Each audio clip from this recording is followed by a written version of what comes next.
up, guys? Got some new toys here.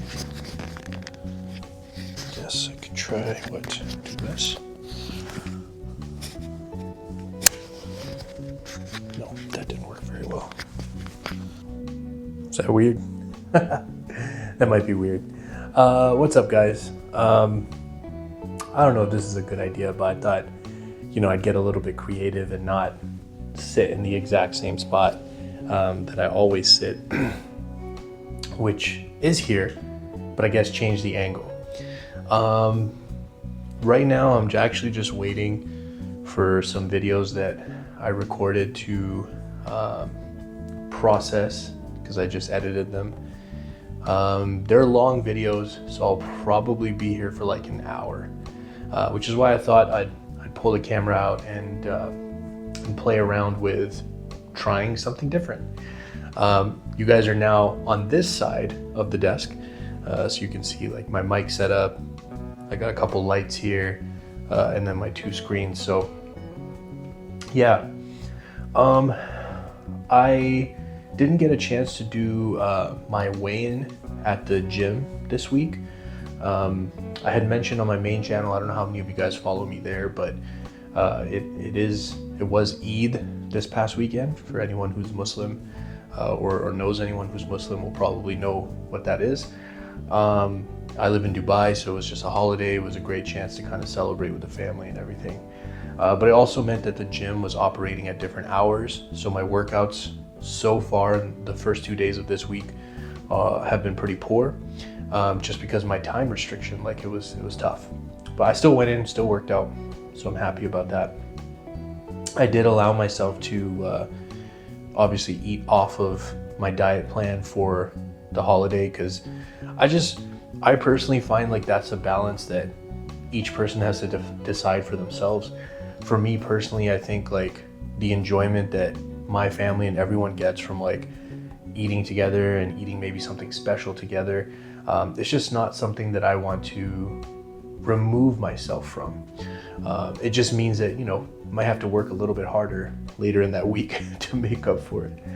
But anyways, I didn't get a chance to weigh myself, so I'm moving the weigh-in because I wanted it to be about 2 weeks apart from the first video. So I'm moving the weigh-in to this coming Monday. So it'll be like almost a week from now, just because I didn't want to do it midweek. I wanted to kind of be on the Mondays, just for the consistency. But one thing I've noticed when I'm stepping on like a regular scale, so not an in-body, which will tell me like my muscle mass, fat, all of that stuff, but just like a regular scale, I'm noticing that even though I'm working out really hard, and I've been controlling the eating. Just so you guys know, I did a test where I measured about what I'm eating, and it worked out to 28 or 2,900 calories. Now, I personally felt like that was a little bit high, so I have made some adjustments to lower that amount, because I just felt like I needed to be a little bit more intense of a deficit if I'm gonna have any chance of making my goal, which is an aggressive goal. 30 pounds in 3 months is tough, right? You got to work hard for it. So yeah, I'm at about a week and a half. No, I'm about a week now, not a week and a half, a week of those lower calories. And I definitely feel it from time to time. Like I feel hungry, which is a good sign. I mean, I think that means that I'm now eating less than I have been, if that makes sense, to keep it as simple as possible.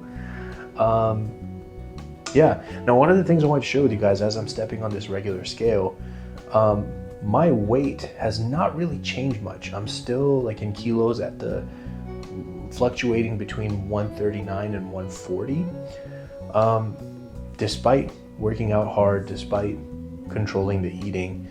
So I thought this was a good opportunity to maybe share with you guys something important about this. Now, it'd be really easy for me to see that non-progress and get really down on myself and be upset, and maybe even get derailed. Like, what's the point? I've worked so hard for the last few weeks, and and there's no change, like it can be upsetting, right? But one of the things I wanted to talk about is that it's important for us to have multiple and varying, like maybe not varying, like a variety of metrics that we use to, decide if we're making progress or not.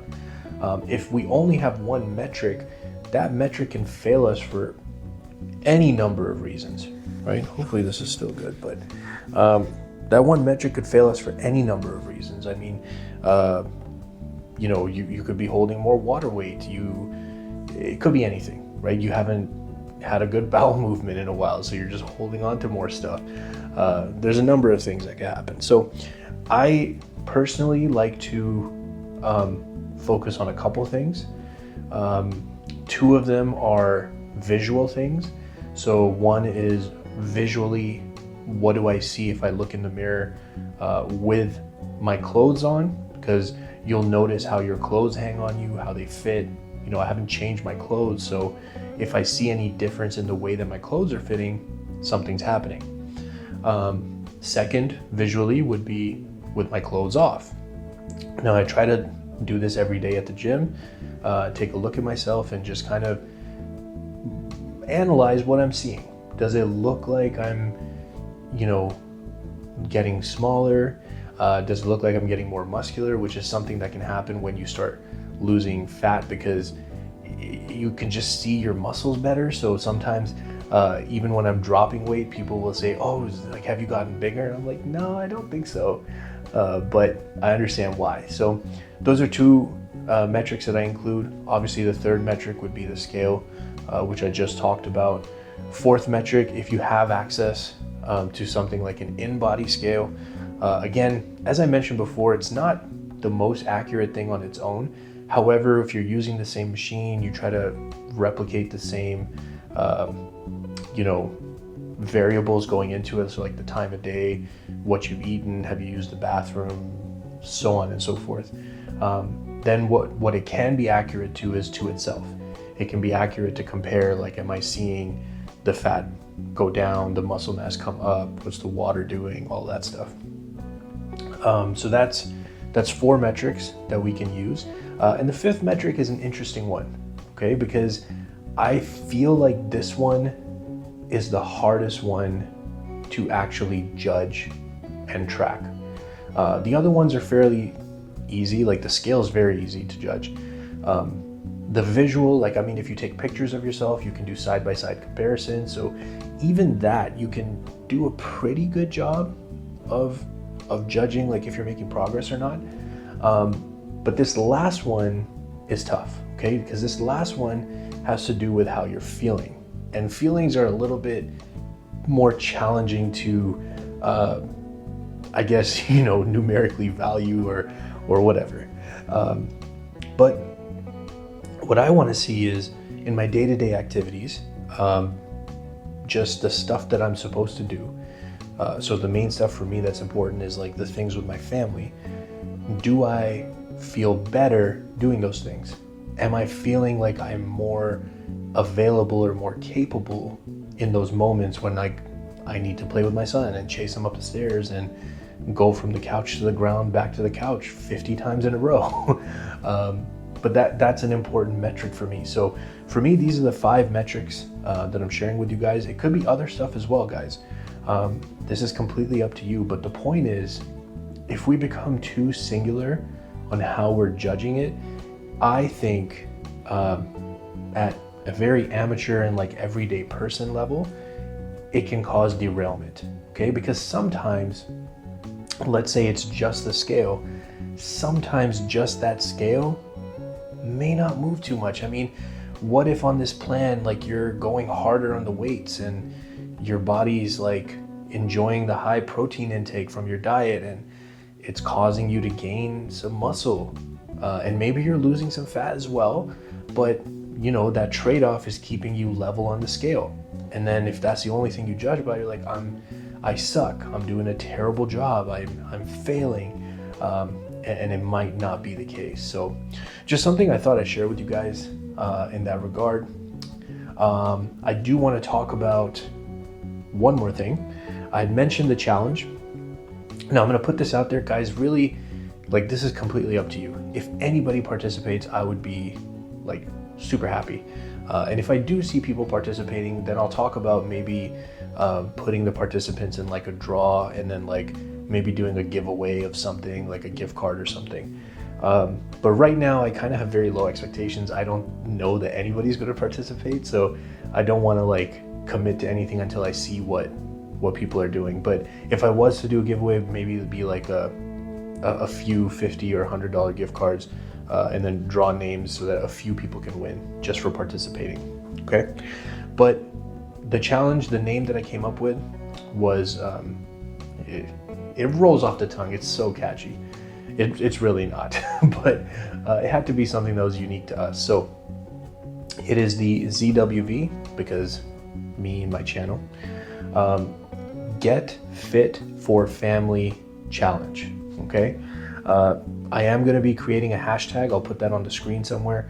But basically, for the hashtag, we're going to do ZWVF3 challenge. Okay. Now I'll put that on the screen. I'll put it in the description. I'll make sure that you guys have access to that. All you got to do is, if you have a social media, feel free to follow me on social media so that I can, you know, see you as a follower or whatever. My stuff is always in the description.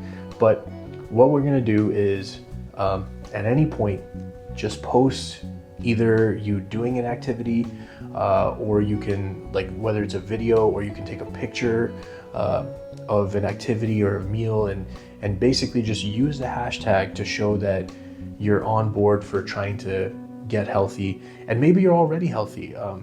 Then, you know, it still works. Like, you could say, stay fit for family. Now, maybe the for family doesn't apply to everybody, but for me personally, that's the main motivating factor.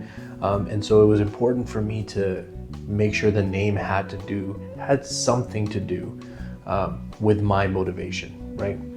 And that's why I chose the name. So yeah, social media. My main thing, guys, is Instagram. I don't really use much else. I have Instagram and I have YouTube. I have the other apps, but I really don't use them. So Instagram. If you have Instagram, that's awesome. That's where, you know, if you do a post, tag me.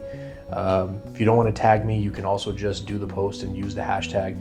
And what I'll do is, like, every week I'll just kind of search the hashtag and see how many people are getting involved, and get a chance to see your posts, and then hopefully interact with you on the post. And I think it would be like a cool little community thing of like us trying to achieve something together, and to get healthy, right? So yeah, anyways, I thought I'd share that.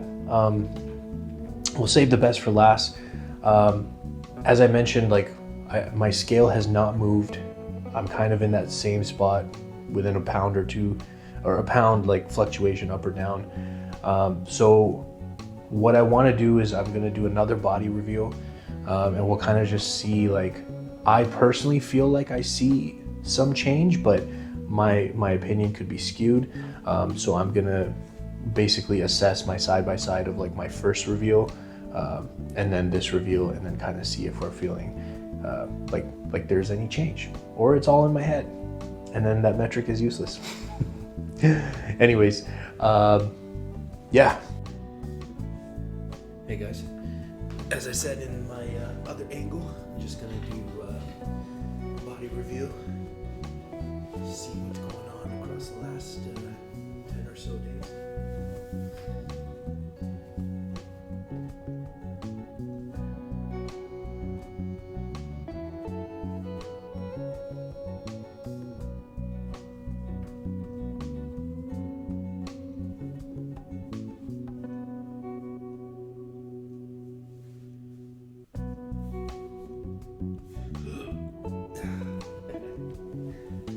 If you guys are still here, I really appreciate you spending your time with me. I hope you have an amazing day, and I will see you next time.